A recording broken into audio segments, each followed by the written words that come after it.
Hello everyone, welcome back to my channel BA Detailing.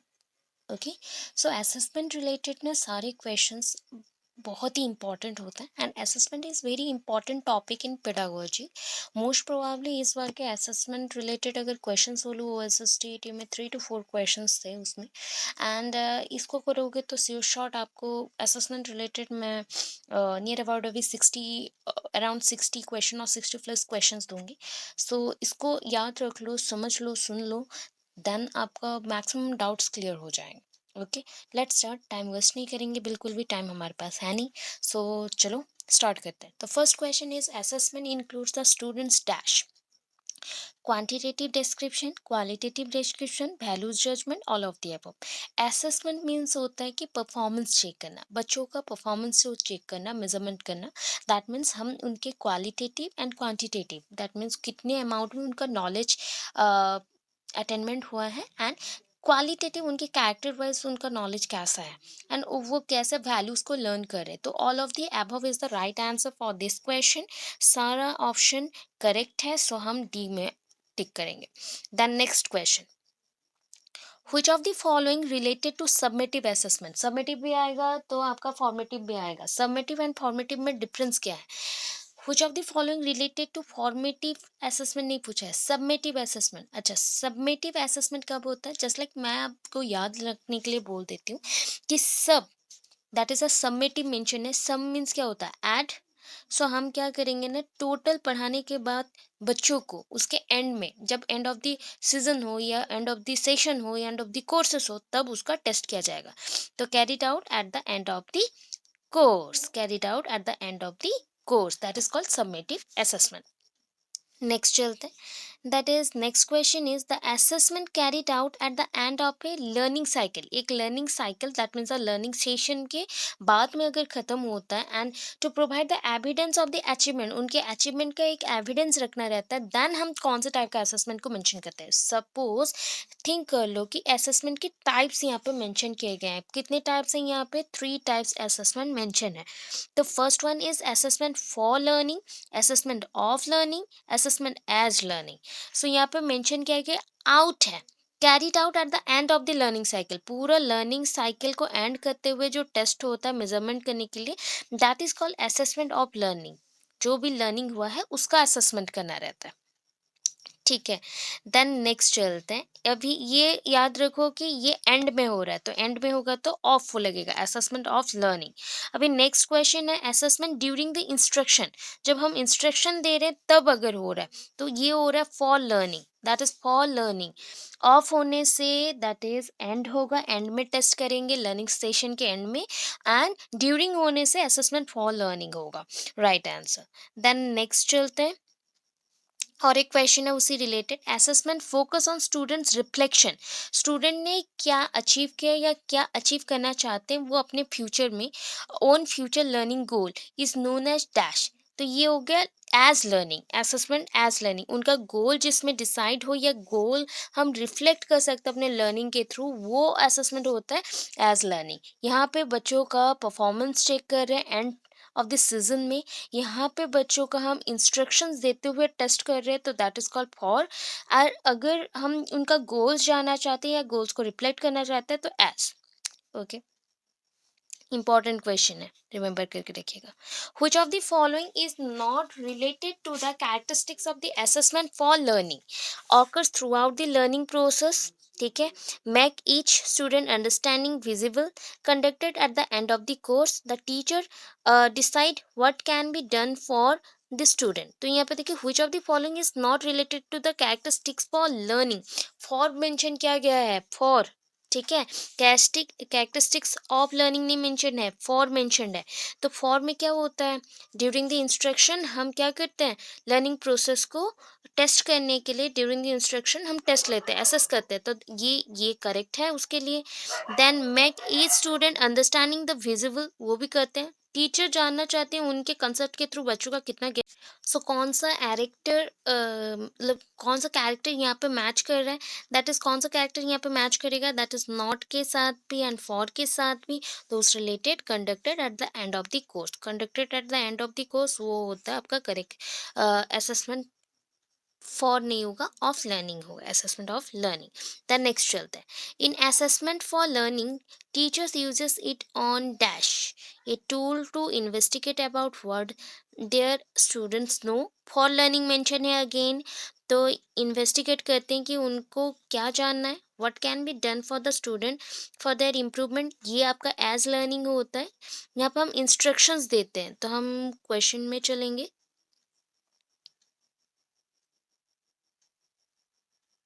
An instrument to provide the constructive feedback to the student, all of the above. So यहाँ पे आपको याद रखना है कि this is the all of the above, because यहाँ पे हम सब कुछ करते हैं फॉर लर्निंग के लिए टीचर्स क्या क्या यूज़ करती है। बच्चों को हम इन्वेस्टिगेट करते हैं, टूल यूज़ कर ले, tool to investigate about what they want to know.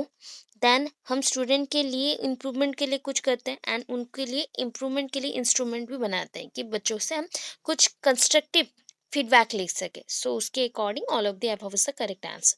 Then next, which of the following is a characteristics of the learning, कौन सा characteristics of learning है, that is can be based on the variety of information occurs throughout the learning process, record keeping in primarily anecdotal and descriptive, and last all of the above.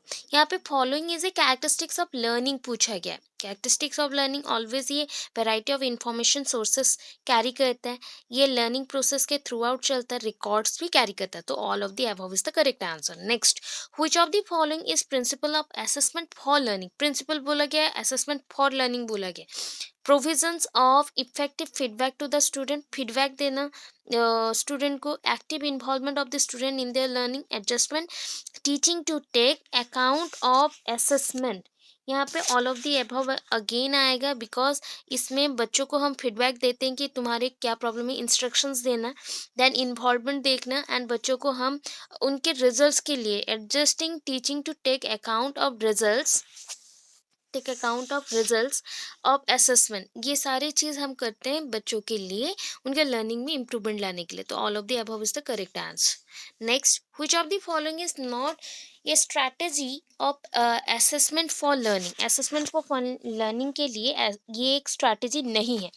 Clarify learning intentions, okay, effective feedback to students, then carrying out learning tasks, provide feedback to move learner forward।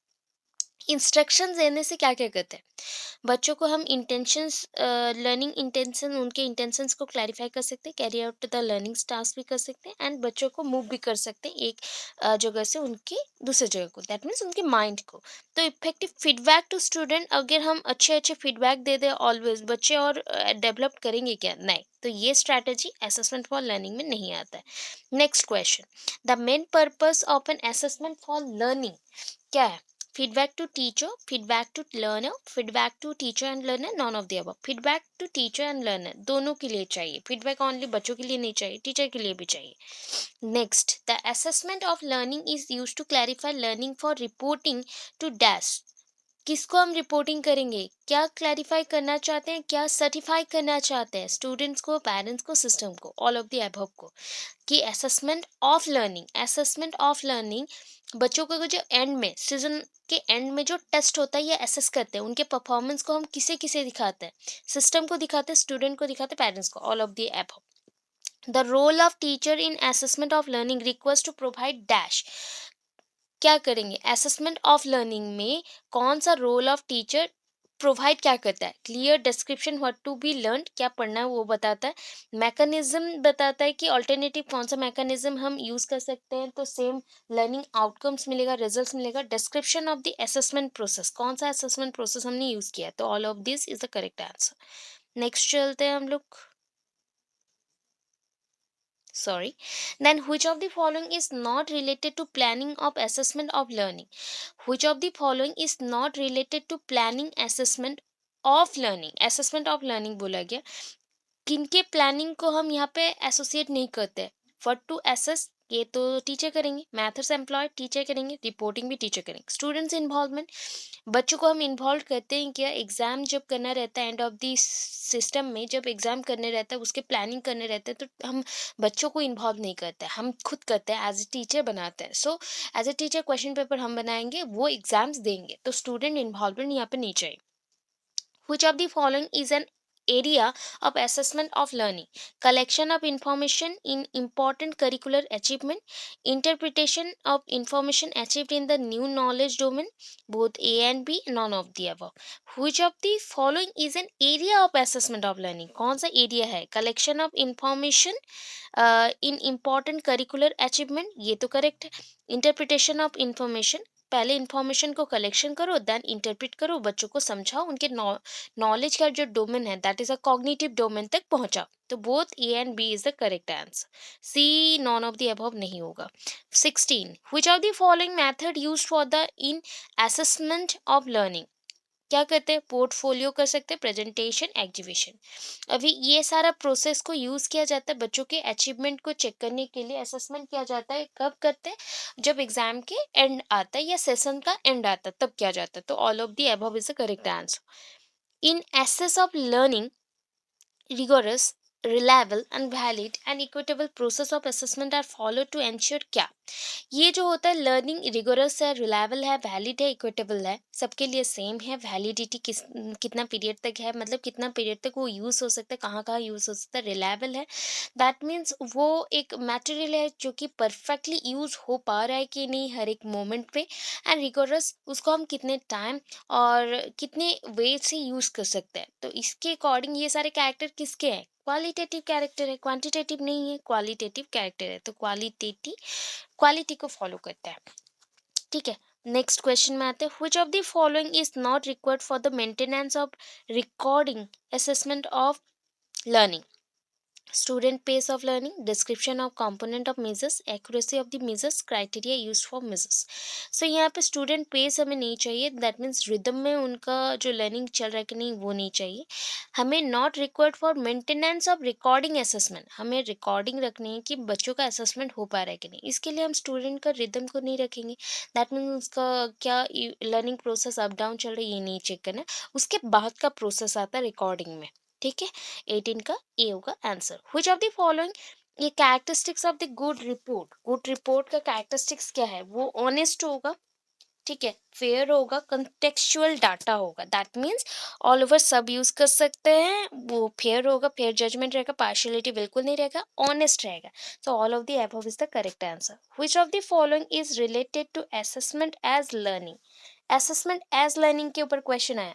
occurs throughout the learning process, provide feedback to students and teachers, student understands own learning future learning goal, none of the above. अभी बोला गया as learning, assessment as learning, जहाँ पे हम ये reflect करते कौन सा कंटेंट या मटेरियल यूज़ कर रहे हैं, इंस्ट्रक्शन यूज़ कर रहे हैं जो बच्चों के गोल को हम डायरेक्ट कर सकते हैं या गोल को वो शो करता है. तो इसमें इंपॉर्टेंट क्या हो गया? अगर प्रोवाइड किया गया feedback to student and teacher, तो ये हो गया आपका assessment for learning. Occur throughout the learning process, ये थ्रू आउट द प्रोसेस चल रहा है, ये भी हो गया for learning. And student understand own future learning goal, ये हो गया असेसमेंट एज लर्निंग. तो option number C is the correct answer. Which of the following is not a characteristics of assessment as learning? assessment as learning, the student awares the goal of instruction based on a variety of information. ठीक है, variety of information sources. then next option को चलते हैं.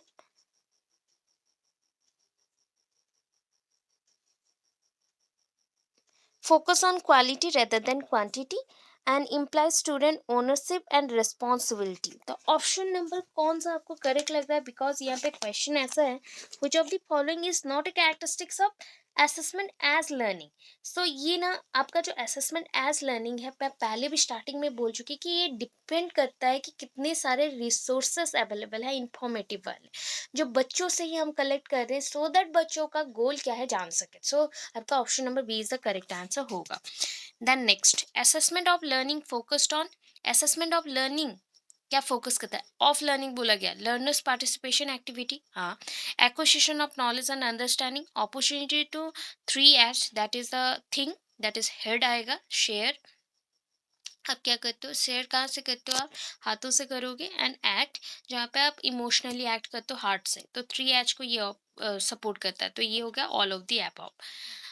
Next, अच्छा यहाँ पे of है तो आप ऑफ में क्या करते हो? एंड में आप उसका एग्जामिन किया जाता है, तो उसमें लर्नर्स का पार्टिसिपेशन रहता है, वो नॉलेज एंड अंडरस्टैंडिंग को एक्वायर करता है उसके थ्रू, एंड उसका एक्टिविटीज 3H के थ्रू होता है। In assessment as learning the teacher act as a dash, always याद रखिएगा teacher as a facilitator act करता है। Which of the following is known as the heart of learning? Problem solving, always याद रखो ये problem solving है, इसको heart of learning बोलते हैं। Next, which of the following related to the method of learning? Problem solving method of learning. Discover the consequences of their action. सारे action का एक result निकालो. Construct their own understanding. अपना understanding level खुद का बनाओ. Actively participate in learning. All of the above is the correct answer, because problem solving में problem solving learning by doing जैसा प्रोसेस है, खुद से करना पड़ता है। यहाँ पे उसका एक रिजल्ट आएगा, डेफिनेट आप वर्क करोगे तो रिजल्ट आएगा, एंड अंडरस्टैंडिंग लेवल खुद का ही आप कंस्ट्रक्ट करते हो। नेक्स्ट क्या होगा? Which of the following is a process of learning articulated bye gene प्याजे? Gene प्याजे के थ्रू ये हुआ था, that is accommodation, assimilation, practice and both A B. तो accommodation and assimilation is a correct answer, both A B is the correct answer. Then 27, constructivism is associated with a pedagogic approach that promote dash. Constructivism है, construct किया गया है, तो याद रखोगे कि constructivism बच्चों को लर्निंग बाय डूइंग के लिए ही आया था, बच्चे जहाँ पे एक्टिवली इन्वॉल्व होते हैं। So active learning and learning by doing is the correct answer, passive learning नहीं होगा, तो इसके अकॉर्डिंग आंसर ये करेक्ट हो गया। नेक्स्ट चलते हैं। Which of the following not related to the nature of the learner in constructivist learning? Nature of learner not related to the nature of learner, unique individuals नहीं, यहाँ पे group wise करेंगे, because socially constructivism process है। Creative and innovative नहीं, creative innovative complex multi dimensional, ये सारा चीज क्या है ना, बच्चे अकेले करते हैं, इंडिविजुअल्स हैं। एक्वायर नॉलेज पैसिवली, एक साथ मिलके करो बट पैसिवली करो, चलेगा। So that is not related to, not related to what, constructivist learning है। बिकॉज नेचर में ऑलवेज क्या होता है ना, सोसाइटी में हम जब थिंक करते हैं तो multiple person at A time एक जगह रहते हैं, तो मल्टीपल पर्सन जब एट ए टाइम एक जगह रहते हैं तो वो एक साथ काम करेंगे, उनकी यूनिक आइडियाज़ को हम वैल्यू देना चाहिए, उनके क्रिएटिव इनोवेटिव आइडियाज़ को वैल्यू देंगे, उनमें कम्प्लेक्सिटी भी रहेगा, मल्टी डायमेंशनल भी होंगे। तो ये सारे चीज़ एक साथ मिलके किसमें थे, that is related to the nature of constructivist learner. But acquire knowledge passively, वहाँ पे पैसिवली कुछ भी नहीं होता, एक्टिवली होता है, तो ये आपका करेक्ट आंसर है, बिकॉज दे नॉट रिलेटेड है। Which of the following is A nature of the learning process advocated by the constructivist perspectives? क्या रहेगा? अभी नेचर पूछा गया, active and social process obvious है, कोलैबोरेटिव लर्निंग भी करें, लर्निंग बाय टीचिंग होगा, तो all of the above is the correct answer. Next चलते हैं नेक्स्ट क्वेश्चन में। In constructivist approach, which of the following takes the responsibility of learning? Constructivist approach पूछा गया तो लर्नर होगा, बिकॉज कंस्ट्रक्टिविस्ट अप्रोच में सबसे एक्टिव कौन रहता है, लर्नर्स रहते हैं। Which of the following advocates the concept of dynamic assessment? ऐसे क्वेश्चंस बहुत रिपीटेडली आते हैं, याद रखो। Holt and Willard Holt, Holt and Willard Holt, ठीक है, इन्होंने डिस्कवर किया था dynamic assessment, Holt and Willard Holt. Then next, in dynamic assessment process, assessment is dash.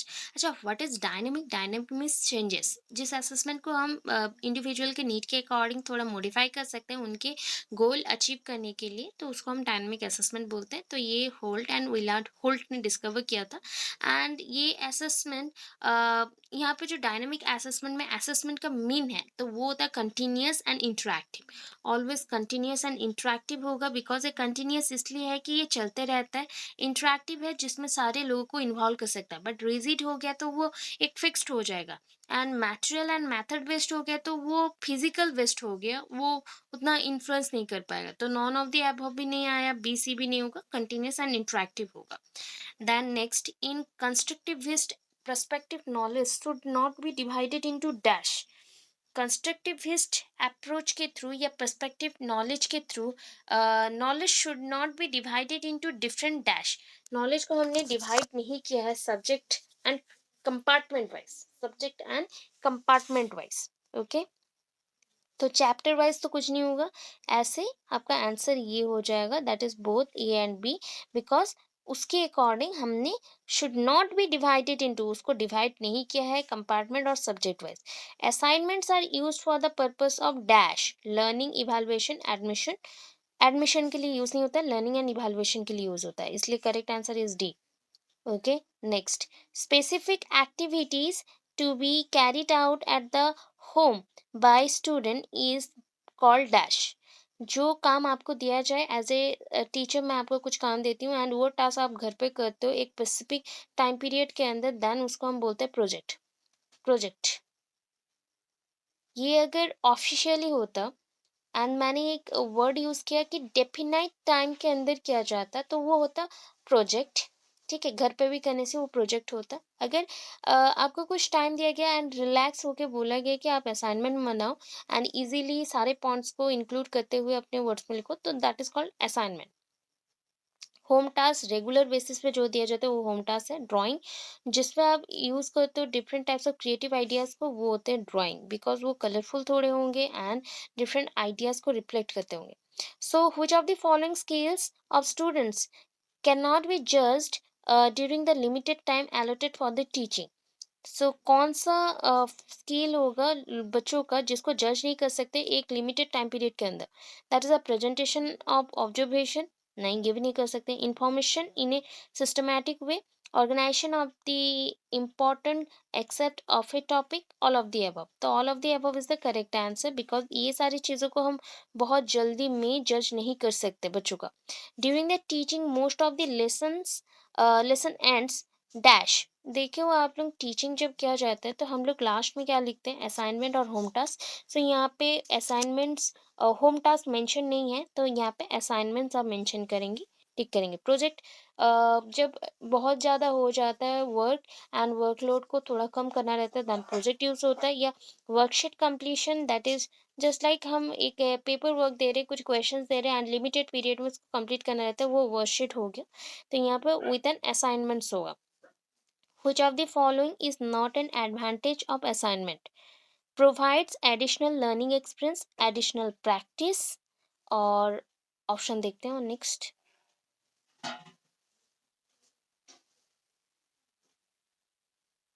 Maximum time utilize for activity provides a situation for self evaluation. ये maximum time को utilize करने के लिए असाइनमेंट दिया जाता है। ठीक है, मैक्सिमम टाइम यूटिलाइजेशन के लिए असाइनमेंट प्रोवाइड किया जाता है। बट यहाँ पे क्या बोला गया ना, मैक्सिमम टाइम को हमने यूटिलाइज किया, बट यहाँ पे रॉन्ग थिंग ये हो गया कि which of the following is not an advantage of assignment mention किया गया। हम यूटिलाइज बहुत करते हैं, सो वो डिसएडवांटेज में जाता है, क्योंकि हम मैक्सिमम टाइम को यूटिलाइज कर देते हैं असाइनमेंट लिखने में, तो ये नॉट एडवांटेज है, तो ये एक डिसएडवांटेज में जाता है। ठीक है, क्योंकि हमारा बहुत सारा टाइम यहाँ पे बर्बाद हो जाता है। Then next, which of the following is one of the most widely used instrument? कौन सा इंस्ट्रूमेंट को आप यूज करते हैं? Maximum time as a student we use the observation process, because assignment is the work, field trip also a work, project also work. The observation is the process by which we observe or we used this instrument to follow many things or to get the knowledge resources. So observation is the better one. The option B is the correct. Next, 40. Which of the following has been identified measurement without instrument? Without instrument में भी आप क्या कर सकते हो? कोई चीज़ को measurement कर सकते हो, डिफाइन कर सकते हो, तो वो होता है आपका ऑब्जर्वेशन। तो यहाँ पे भी मेंशन किया था, most widely used instrument of measurement, widely used. Without instrument भी आप किसी चीज़ को मेजर कर सकते हैं, तो वो भी ऑब्जर्वेशन है देख के। बट असाइनमेंट में, रेटिंग स्केल में जस्ट लाइक स्केल होता है ना, वहाँ पे कुछ पॉइंट्स मेंशन होते हैं एंड उस पॉइंट में आपको टिक करना रहता है कि ये, हाँ, ये कैरेक्टर फुलफिल हो गया, जस्ट टिक करो। वैसे ही आपका चेकलिस्ट भी होता है, चेकलिस्ट में भी वैसे चेक करते हैं कैरेक्टर्स को। असाइनमेंट्स में पर्टिकुलरली सब कुछ पढ़ने के बाद किया जाता है, तो उसके लिए भी टाइम टेकिंग है। Observation is a small taste like, तो वहाँ पे इंस्ट्रूमेंट नहीं चाहिए, विदाउट इंस्ट्रूमेंट भी मेजरमेंट हो सकता है। Which of the following not related to assignment? कौन सा रिलेटेड नहीं है असाइनमेंट के साथ? Specific topic given for activity, student required writing report, reading all relevant knowledge, सब कुछ चाहिए बिकॉज स्पेसिफिक टॉपिक भी चाहिए, स्टूडेंट को एक रिक्वायर्ड है राइटिंग रिपोर्ट का, एंड वो रिलेवेंट नॉलेज के ऊपर भी डिपेंड करता है। तो all of the above is the correct answer. Non participant observation 42 बोल रही हूँ। Non participant observation can be effectively used with the group of dash. Non participant observation बोला गया, इन्फांट्स, चिल्ड्रंस, एबनॉर्मल पर्सन्स। अच्छा, पार्टिसिपेंट्स मीन्स कोई एक particular activities में अगर वो इन्वॉल्व होते हैं तो हम पार्टिसिपेंट्स बोलेंगे। तो ये सारे जो है ये सारे लोग नॉन पार्टिसिपेंट्स हैं बिकॉज यहाँ पे कोई टास्क गिवन नहीं है। सो all of the above is the correct answer. Next, in particular, that is in participant observation, the observer plays the role of dash. एक पार्टिसिपेंट भी है, ऑब्जर्वर भी है, तो दोनों काम करते हैं यहाँ पे। So both A and B is the correct answer. Next, which of the following is a quality of a good observation? Good observation क्या होगा? इंटेलिजेंट प्लानिंग करेगा, expert execution and adequate recording, ये सब कुछ वो करेगा। सो ये हो गया आपका एक quality of a good observation, right. Then next, which of the following not merit of observation? Which of the following not a merit of observation? ये merit नहीं है observation का। reliable, objective, used for every situation, study of individual in natural setting, scope for personal prejudice. So not a merit observation बोला है, merit of observation। Observation का merit क्या है? वो रिलायबल है, ऑब्जेक्टिव है, used for every situation, study of individual nature. Scope of personal prejudice, जो justice चल रहा है या कोई चीज़ ने लॉ को चेक करना है तो उसके लिए यूज़ करेंगे, नहीं, ये करेक्ट नहीं होगा। ऑब्जर्वेशन के थ्रू आप समझ नहीं पाओगे। Which of the following is a merit of an observation? Merit पूछा गया, use for children of all ages, record of actual behaviour of the child, no special training is required to use this tool. अब observation के लिए कोई training नहीं चाहिए, हम सारे बच्चों को यहाँ पे जज कर सकते हैं, उनके रिकॉर्ड्स रख सकते हैं, कोई भी एज में। तो all of the above is the correct answer. Then next question को चलते हैं। which of the following is not a merit of observation? एक मेरिट नहीं है। bias on the part of observer, बच्चे ऑब्जर्वर हैं तो उनके कुछ कुछ पॉइंट्स में कंफ्यूजन्स रहते हैं। Difficulty in observing all behaviours, ठीक है, can be use in every situation, not a merit of observation पूछा गया। हम ऑब्जर्वेशन को हर एक जगह पे यूज कर सकते हैं क्या? ऑब्वियस नहीं, एवरी सिचुएशन में हाँ, मोस्ट प्रोबेबली छोटे बच्चों के लिए सारे सिचुएशन में यूज हो सकता है, बट बड़े बच्चों के लिए ये थोड़ा सा डिफिकल्ट हो जाता है, तो ये इसको यूज नहीं करेंगे, ये मेरिट नहीं है। Which of the following is a demerit of an observation? Demerit एक है, ठीक है। Great scope for personal prejudice, नहीं। डिफिकल्टी इन कंप्लीट ऑब्जर्वेशन, नहीं। Only adult behaviour can be revealed by the technique, adult behaviour जो छुपा हुआ है आपके अंदर, जो छुपा हुआ है वैसे कैरेक्टर्स को, बिहेवियर्स को हम रिवील कर सकते हैं इसके थ्रू, नहीं। सो all of the above is the demerits. These are the demerits of an observation process. Okay, right. Then next, the activity undertaken a period of time, मैंने बोला था एक पीरियड ऑफ टाइम अगर दिया जाए तो वो होता है project. Okay, this the right answer. Then next, which of the following related to a project? कौन सा प्रोजेक्ट के साथ रिलेटेड है? required time to conduct, collection of data, analysis of data, ये सारे वर्क होता है। टाइम भी चाहिए, particular time period, data collect करना पड़ता है, एनालिसिस भी करना पड़ता है, तो ये हो गया right answer. Then next, which of the following ये caution required for a teacher to undertake a project? caution लेना पड़ता है। so the nature and difficulty level on the per student, project related material available in the school, attachment of the school to a resource centre for availability of the project related material, तो ये सारा इसका option है because nature and difficulty level on पर student. यहाँ पे question था कि कौन सा क्वेश्चन लेना चाहिए कि बच्चों का लेवल कहाँ तक है, बच्चे कैसे हैं, सारे बच्चों का डिफिकल्टी लेवल चेक करेंगे, उनको कौन से रिलेटेड मटेरियल अवेलेबल है स्कूल में जिससे वो कलेक्ट कर सकते हैं डाटा, एंड स्कूल में वो कितना अटैचमेंट दिखाते हैं, या फिर resource centre for the availability project related जो वर्क रहता है उसको करने के लिए अवेलेबल है। तो all of the above is the correct answer.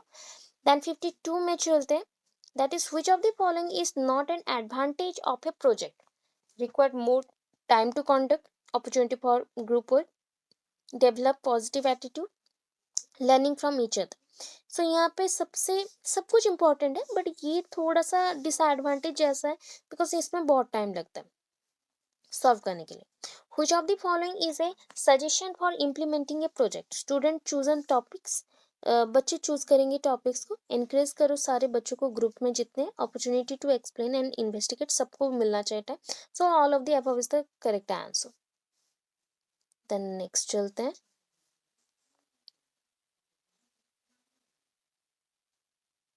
Which of the following way teachers made test are similar to standardized test? Careful planning, जब भी टेस्ट हम बोलते हैं ना, तो टेस्ट के लिए एक स्टैंडर्डाइज प्लानिंग हम करते हैं, या स्टैंडर्डाइज टेस्ट कब उसको बोल सकते हैं, जब केयरफुल प्लानिंग करते हैं, सेम टाइप ऑफ आइटम्स रहते हैं एंड क्लीन डायरेक्शंस रहता है कोई एक आंसर को चूज करने के लिए, आंसर्स लिखने के लिए। तो ये सारे जो प्रोसेस है, ये स्टैंडर्डाइज टेस्ट के लिए भी सेम है या नॉर्मल टेस्ट के लिए भी सेम है। तो all of the above is the correct answer. Which of the following is not related to teacher made test?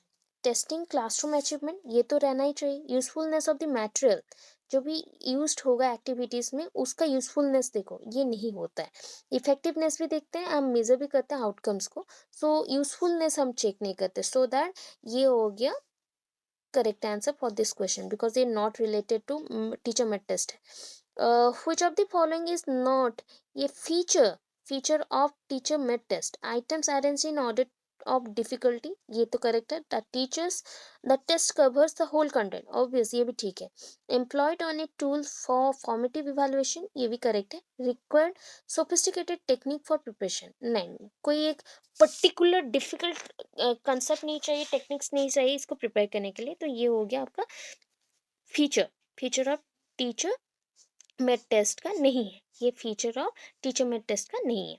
Then which of the following is a feature of a teacher made test doesn't cover the steps of standardize test? ये तो cover करता है, because mention किया गया था।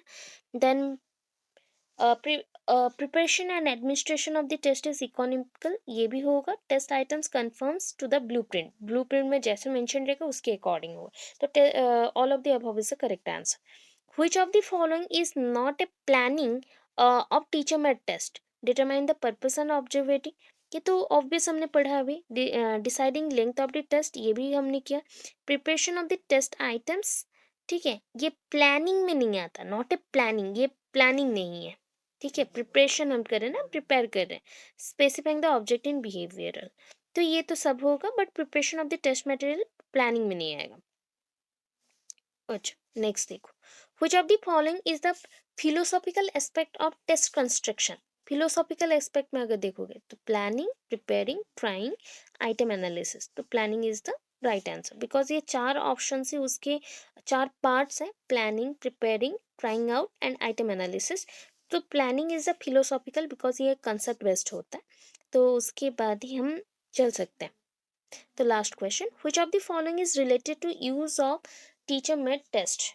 Users हमको बोलना, to measure the student academic achievement, yes. To know the efficacy of learning experience, बच्चे कितना लर्निंग एक्सपीरियंस को कैरी करें। To diagnose student learning difficulty. So all of the above is the correct answer. So I hope आज का video आपको informative लगा हो। अगर इन्फॉर्मेटिव लगा तो प्लीज़ प्लीज़ प्लीज़ जो भी न्यू सब्सक्राइबर हो वो लाइक कर देना, एंड जो न्यू है हमारे चैनल में तो प्लीज़ सब्सक्राइब कर दीजिएगा। So thank you so much and good luck.